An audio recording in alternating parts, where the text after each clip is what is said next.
Alright, how's everybody doing? This is Luke the Duke, and we are once again checking out a pretty glorious looking ship that I found on the workshop. So this thing is called the Albatross, and it is pretty damn effective in a PvP fight. So as you can see by the very long battle that we had in the beginning of the episode, this thing is quite tanky and quite effective as well. So it has a huge assortment of different modded turrets, these giant 230mm battle cannons that have 3 barrels on them, so they shoot pretty much like rapid fire battle cannon shots. So a pretty damn impressive ship. Very nice color design as well.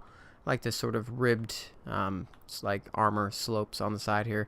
Makes it look quite nice. So yeah, we checked out the defensive and the offensive capabilities. So now let's take a look inside the inside, give you guys a full feel of what you're working with this thing.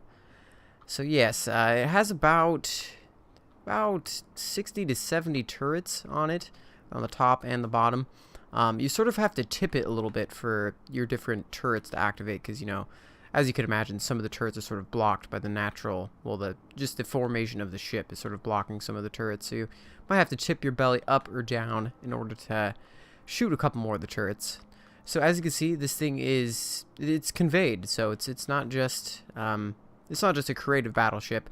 Most all the turrets are conveyed. The only turrets that aren't conveyed are obviously these interior turrets, which I don't think you can convey those things. So we have a very open sort of flight room. Park some ships here. Looks like we've got a couple different parking slots right here.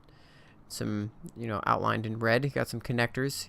Easily transport some resources in and out of this place. And it is pressurized, so you could have just closed this hangar door right here to repressurize it. What I'm going to do is I'm just going to close this one. And as you can see, it is fully conveyed. So this is a survival-ready ship. Has a good amount of large cargo containers, along with refineries and assemblers. So we're going to see that in the room coming up here. Very beautifully designed. I like the white floor, the interior blocks right here. I don't think there are any blast door blocks, but it's a majority of heavy armor. And it's some really cool looking mods, so gonna have to take some liberties, make this thing look a lot more unique. Damn, that thing looks actually pretty sexy. A little bit of stone. You don't see much stone in Space Engineer designs. Well, there's so much stone in the universe. I mean, we should use it for something besides gravel. Yeah, so as you can see here, we have a couple different flights of rooms. We're gonna go up here. We're gonna check out the processing capabilities of this place. So as you can see in here, we have some refineries along with a bunch of oxygen tanks, oxygen generators, everything you need to keep this place fully pressurized and be able to sustain a bunch of your crew. So you can see some interior turrets just sprinkled across the design of this place.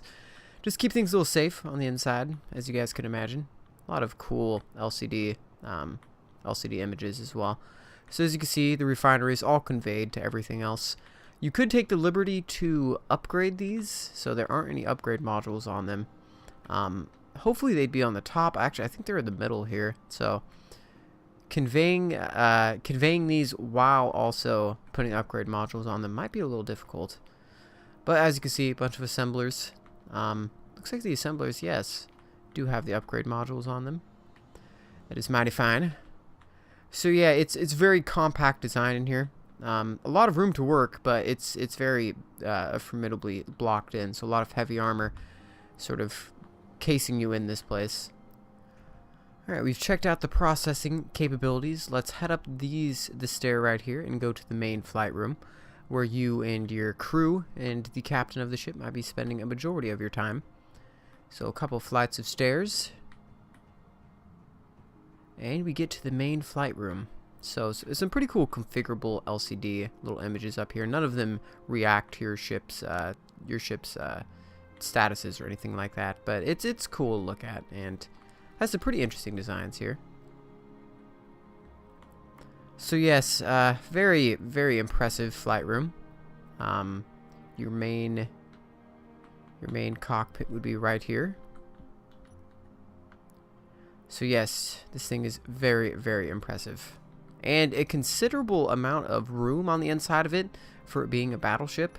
So it's awfully covered in armor, but it also has a good amount of room to work with in the inner compartments of the ship, which is pretty nice for a battleship because most of them are, you know, you want to sort of prioritize on, you know, covering a lot of heavy armor, so it'd be harder for your ship to get destroyed. But this one actually handles very, very well.